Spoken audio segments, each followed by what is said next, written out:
राधा 3 भाइयों में सबसे बड़ी थी। पिता राम सेवक जी कस्बे के पोस्ट ऑफिस में क्लर्क थे। माँ रमा गृहिणी थी। राम सेवक जी की आय बहुत सीमित ही थी। उन्होंने जैसे तैसे करके चारों बच्चों को कस्बे के ही सरकारी स्कूल में शिक्षा दिलाई। राधा पढ़ने में तेज थी। पढ़ने की बहुत लगन उसके अंदर थी। 10वीं की परीक्षा में पूरे कस्बे में प्रथम आई थी। पिता राम सेवक ने उसका दाखिला कस्बे के बाहर एक सरकारी कॉलेज में करा दिया। दिन रात मेहनत और लगन के साथ पढ़ाई करके वह अपने कस्बे में ही नहीं पूरे जिले में प्रथम आई। सरकार द्वारा उसे आगे की पढ़ाई के लिए स्कॉलरशिप दिया गया। उसने सामाजिक विज्ञान विषय से बीएड भी किया और उसे जिले के प्राथमिक विद्यालय में शिक्षिका की नौकरी मिल गई। राम सेवक और रमा अपनी बेटी की नौकरी से बहुत खुश थे, लेकिन उन्हें अब राधा के ब्याह की चिंता होने लगी। उनके किसी पुराने मित्र ने एक लड़का राधा के लिए बताया। राम सेवक जी को लड़का पसंद आया। घर वालों की रजामंदी से राधा का विवाह सुरेश के साथ कर दिया गया। राधा की सास शीला देवी बहुत ही पुरानी मानसिकता की महिला थी। राधा का बाहर जाकर नौकरी करना उन्हें कतई पसंद ना आता। उन्होंने सुरेश के कान भरने शुरू कर दिए और सबके दबाव में आकर राधा ने अपनी नौकरी छोड़ दी और घर के कामों में मन लगा लिया। धीरे धीरे वक्त बीतने लगा। राधा माँ बनने वाली थी, लेकिन शीला देवी को बहू की कोख से सबसे पहले पोता ही चाहिए था। लेकिन राधा को बेटी हुई। शीला देवी का मुंह उतर गया। वह सुरेश और राधा पर पोते के लिए दबाव बनाने लगी। बेटे की चाह में एक के बाद एक राधा और सुरेश के घर 3 बेटियों का जन्म हुआ। राधा अब थक चुकी थी। वैसे भी इस महंगाई के ज़माने में 3 लड़कियों का पालन पोषण करना ही बड़ी बात है। लेकिन उसने मन बना लिया था कि अब कुछ भी हो जाए, वह अब माँ नहीं बनेगी। अब वह अपनी तीनों बेटियों को ही पढ़ाएगी, लिखाएगी और इन्हें बेटों जैसा मान सम्मान दिलाएगी। लेकिन राधा की सास शीला देवी को यह मंजूर नहीं था। अब राधा और शीला देवी में आए दिन रोजाना झगड़े होने लगे थे। शीला देवी एक भी मौका नहीं छोड़ती थी राधा को कोसने का। शीला देवी रोजाना कोई ना कोई बहाना बनाकर राधा को ताने देती रहती थी। कई बार तो राधा और सुरेश में भी लड़ाई करवा देती थी। गुस्से में सुरेश राधा पर कई बार हाथ भी उठा चुका था। सुरेश अपनी माँ की बातों को बिना सोचे समझे ही सुन लेता था। वह शीला देवी का लाडला जो था, जो माँ कहती थी उसे आंख बंद करके मान लेता था। जब राधा ने साफ मना कर दिया कि वह अब माँ नहीं बनेगी, तो शीला देवी सुरेश पर दूसरी शादी करने का दबाव बनाने लगी। वह दिन रात सुरेश के कानों में उलझुल बातें भरती रहती। कहती, बेटा, परिवार का नाम तो बेटे से ही होता है। अगर हमारे कुल में बेटा ही पैदा नहीं हुआ तो हमारा वंश तो यहीं खत्म हो जाएगा। अपनी माँ की बातों को मानकर सुरेश दूसरी शादी करने के लिए तैयार हो गया। शाम को घर आने पर उसने राधा से कहा कि मैं दूसरी शादी करना चाहता हूँ। मुझे मेरे कुल के लिए वंश चाहिए। सुरेश की बातें सुनकर राधा के पैरों तले जमीन खिसक गई। राधा ने उसके हाथ पैर जोड़े और उसे बहुत समझाया और कहा कि आजकल लड़के लड़कियों में कोई अंतर नहीं है। अगर लड़कियों को भी लड़के की तरह उचित शिक्षा दी जाए तो वह उनका नाम रोशन कर सकती है। देखना, हमारी बेटियां भी एक दिन हमारा नाम जरूर रोशन करेंगी। राधा की आंखों से आंसू बहते रहे, लेकिन सुरेश को इस बात से कोई फर्क नहीं पड़ा। उसने राधा से कहा कि मैंने यह बात तुमसे सलाह लेने के लिए नहीं बताई है, बल्कि मैं तुम्हें अपना फैसला सुनाने आया हूँ और मैं अगले सप्ताह ही दूसरी शादी करने जा रहा हूँ। अगले सप्ताह ही शीला देवी ने सुरेश की शादी गीता से करा दी। गीता गरीब घर की सुंदर नैन नक्शों वाली लड़की थी। सुंदरता में इतनी धनी थी कि सुंदर से सुंदर लड़कियां उसके आगे पानी मांगे। सुरेश शादी के बाद गीता के आगे पीछे ही घूमने लगा। अपनी पहली पत्नी राधा और बेटियों की कोई खोज खबर भी नहीं लेता था। वह यह भूल गया था कि उसकी एक पत्नी और 3 मासूम बेटियां भी हैं। कई बार राधा और सुरेश के बीच झगड़े होने लगे थे। सुरेश उसे बहुत बार कह चुका था, तुम्हें नहीं रहना है इस घर में तो चली जाओ। लेकिन राधा इस घर को छोड़कर कैसे चली जाती, और फिर वह जाए भी तो कहाँ जाए। शादी के बाद तो पति का घर ही एक औरत का अपना घर होता है, और कैसे छोड़ दे वो अपना घर। इस घर के लिए एक एक ईंट को उसने जोड़कर मकान से घर बनाया है। वह उसी घर में आंसू बहा के अपमान के घूंट पीकर पड़ी रही, अपनी छोटी छोटी बच्चियों के सहारे। दिवाली का त्योहार आने वाला था। शीला देवी ने गीता बहू के लिए सुंदर महंगी साड़ी खरीद ली, और राधा और उसकी बेटियों के लिए कुछ भी नहीं खरीदा था। जब राधा को पता चला कि माँ जी ने गीता के लिए कीमती साड़ी ली और मेरी बेटियों के लिए कुछ भी नहीं लिया, तो उसका मन अपनी सास और अपने पति के व्यवहार से बहुत ही दुखी हुआ। उसने शीला देवी से कहा, यह कैसा न्याय है माँ जी? दिवाली का त्योहार सबके लिए होता है। अगर लाना था तो आप सबके लिए कपड़े लेकर आती, नहीं तो किसी के लिए नहीं लेकर आती। मेरी बेटियां आपकी कुछ भी नहीं लगती क्या? शीला देवी ने कहा, अभी मेरे पास इतना ही रुपया था, और पैसे जब आएंगे तो तुम्हारे और तुम्हारी बेटियों के लिए भी कपड़े खरीद दूंगी। राधा ने कहा कि जब आपके पास पैसे नहीं थे तो गीता के लिए इतनी महंगी साड़ी कहाँ से खरीद ली आपने? सबको उसी में बराबर बराबर का खरीद के लाते। साल भर में एक बार त्योहार आता है, उस दिन भी मेरी बेटियां पुराने कपड़े पहने, क्या यह शोभा देता है? माँ जी, वो सिर्फ मेरी बेटियां ही नहीं, आपकी पोतियां भी तो है। शीला देवी ने कहा, मेरी इच्छा, मैं जो चाहूँ करूँगी, तू बोलने वाली कौन है? अभी गीता बहू के खाने खेलने के दिन है। तू चाहती है कि अभी से ही उसे दुनिया के झंझट झमेले में डाल दूँ? यह मुझसे नहीं होगा। तुम भी नई नई शादी करके आई थी तो तुम्हें भी मैंने इतना ही प्यार और सम्मान दिया था। अब मैं अपनी दूसरी बहू के लिए कुछ करती हूँ तो तुम्हें तकलीफ क्यों होने लगती है? तुम्हें जो सोचना है सोचती रहो, मैं कुछ नहीं करने वाली। वैसे भी मेरे बेटे की इतनी कमाई नहीं है कि तुम्हारी और तुम्हारी बेटियों के शौक पूरे करते रहे। तुम भी तो पढ़ी लिखी हो, जाओ कमाओ और अपनी बेटियों के शौक पूरे करो।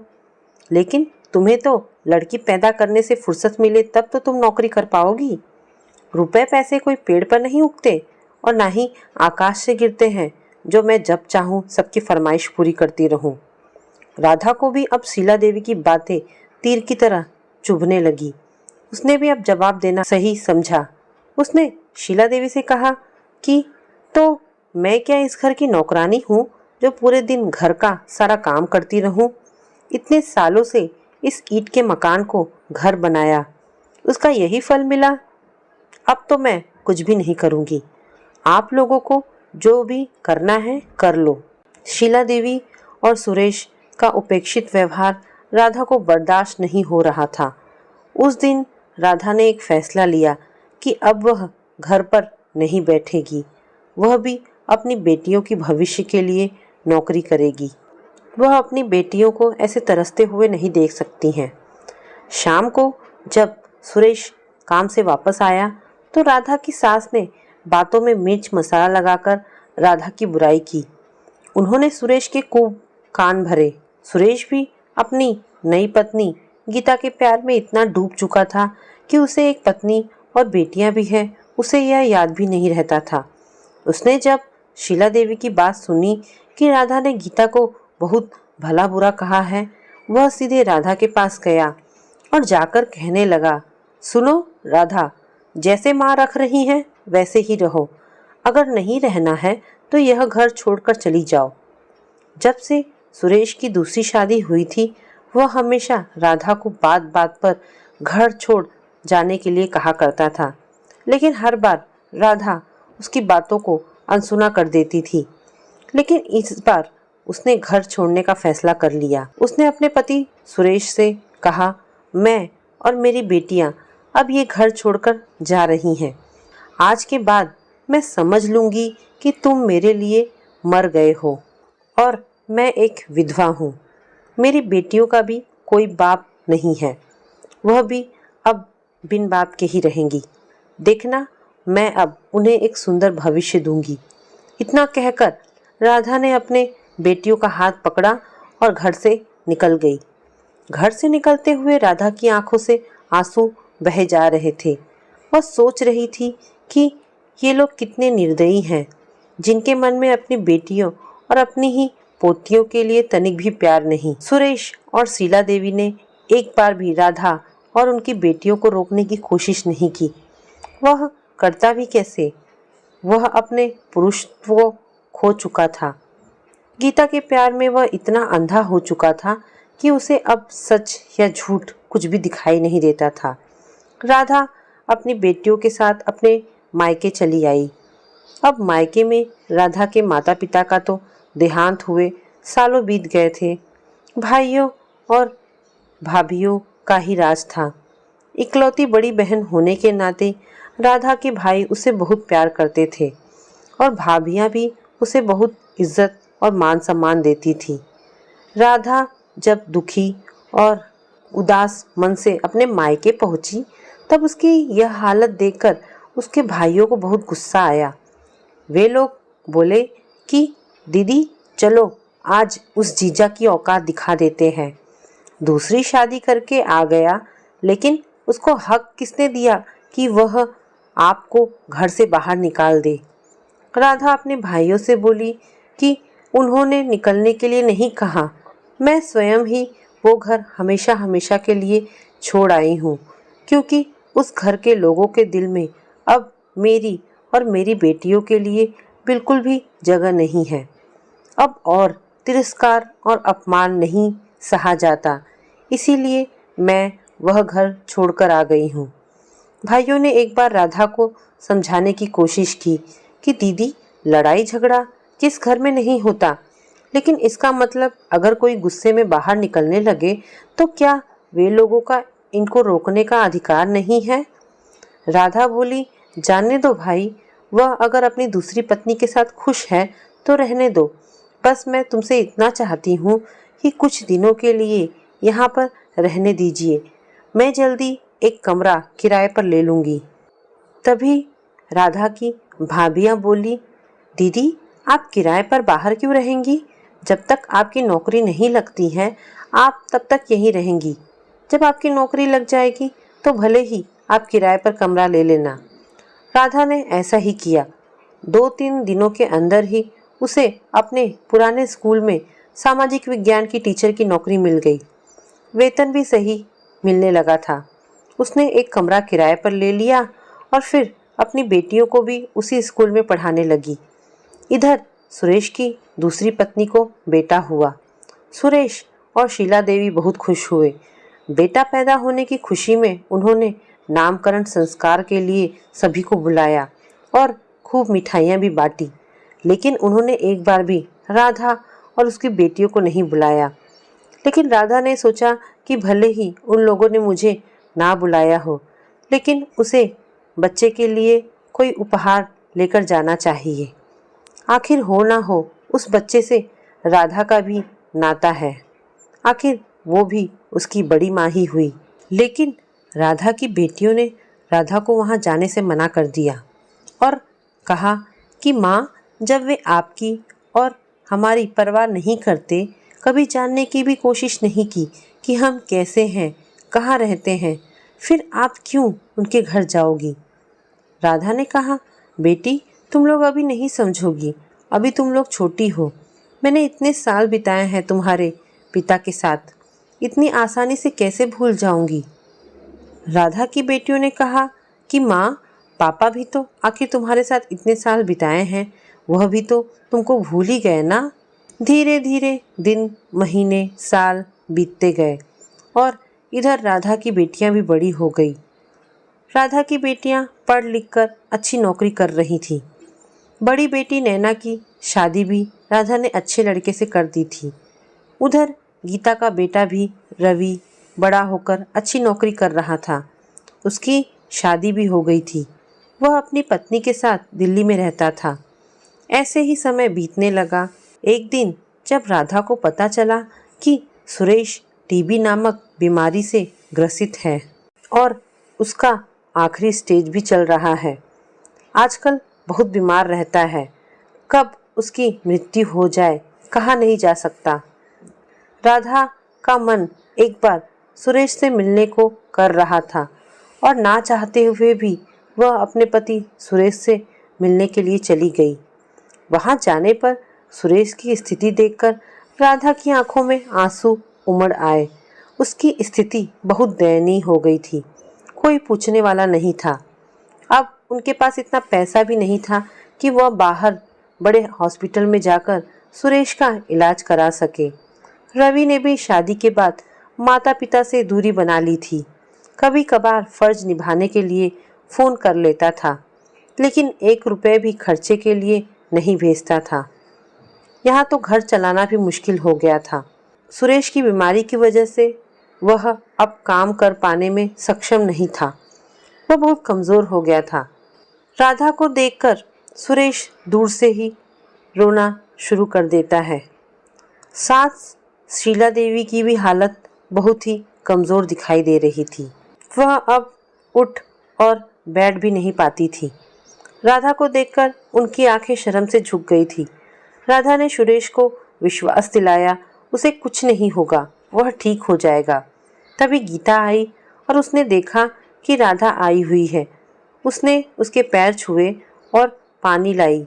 राधा ने अपनी सास के पैर छुए और उनसे पता चला कि सुरेश के इलाज के लिए लाखों रुपए की ज़रूरत है, लेकिन उन्होंने जब रवि से कहा तो उसने देने से साफ मना कर दिया था।